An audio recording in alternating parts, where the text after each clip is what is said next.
महात्मा गांधी मजबूरी नहीं, मजबूती का नाम है। जय जगत। मैं 45 वर्षीय मृत्युंजय गाजीपुर उत्तर प्रदेश का रहने वाला हूँ। विगत 77 वर्षों से गांधी के बारे में एक मिथक आम जनमानस में तैयार किया गया, तो वो ये था कि महात्मा गांधी मजबूरी का नाम है। लेकिन गांधी को जीने वाले, गांधी को मानने वाले और गांधी को जानने वाले इस बात से पूरी तरह से परिचित हैं कि गांधी मजबूती का नाम है। मजबूती का नाम इसलिए कि समकालीन नेताओं को देखें या वर्तमान परिदृश्य में देखें तो जो अपने धर्म को धारण करता है, अर्थात धर्म को जीता है, उसका नाम महात्मा गांधी है। आज जब कभी मुझे व्यक्तिगत तौर पर ऐसा लगता है कि मैं अपने जीवन को देशों से भटक रहा हूँ, तो मुझे गांधी का वो दिया हुआ ताबीज़ याद आता है।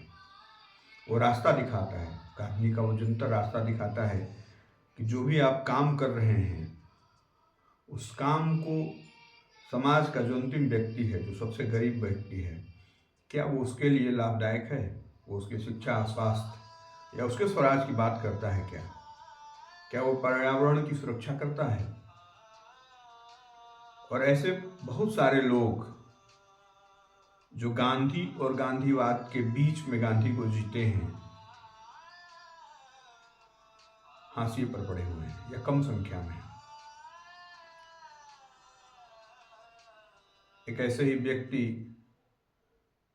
जिनको हमने देखा है, अक्सर मैं ये सोचता हूँ कि मैंने गांधी को तो नहीं देखा, लेकिन भाई जी के रूप में, उनके कार्यों के रूप में कई बार गांधी के दर्शन होते रहे हैं। इस तरह की बहुत सारी विभूतियाँ हैं जो कि गांधी जी को जी रही हैं। उनके साथ साथ बहुत सारे ऐसे लोग भी हैं जो गांधीवाद के नाम पर अपनी दुकानें भी चला रहे हैं। सवाल ये है कि गांधी आज भी 77 वर्षों बाद इतने प्रासंगिक क्यों हैं? इसकी गहराई में अगर हम जाएं, गांधी दर्शन की बात देखें तो पूरे वैश्विक स्तर पर दो चीज़ें जो लुप्त हो गई हैं, वो गांधी का अंतिम व्यक्ति। अब उसके बारे में कोई सोचता नहीं है।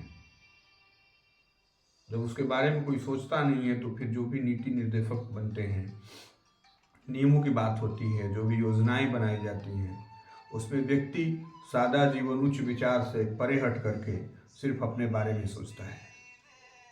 गांधी जी ने जो कहा कि इस दुनिया में सबके लिए पर्याप्त है, लेकिन अगर किसी व्यक्ति के मन में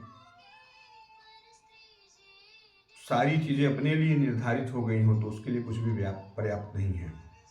और ये दोनों चीज़ें, धर्म और लोगों की लालसा, गांधी दर्शन से परे आज विश्व में शांति, अहिंसा और पर्यावरण के लिए खतरा बन चुका है। विश्व का कोई भी ऐसा देश नहीं है जो अपने अंदरूनी धार्मिक मोर्चे पर लड़ रहा हो। शांति के लिए लोग तरस रहे हैं और उसका मूलभूत कारण है शिक्षा।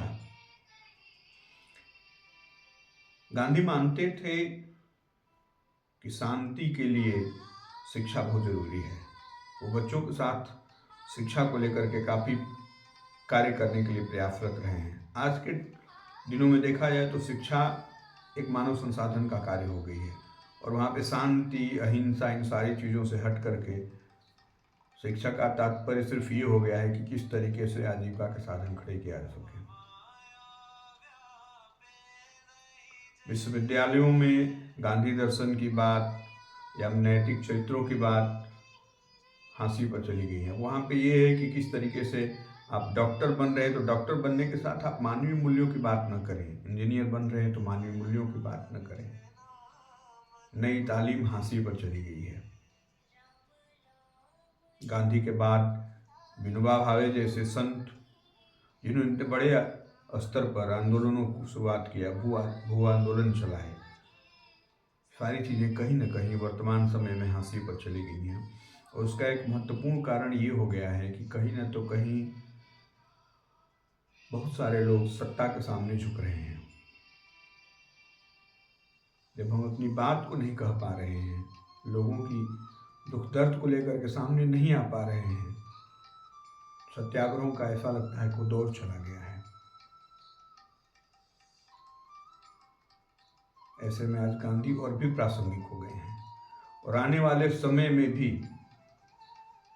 अगर ऐसा लग रहा है कि नहीं, जल जंगल जमीन सभी सुरक्षित रहे, तो हमें गांधी के बताए रास्ते पर ही चलना पड़ेगा।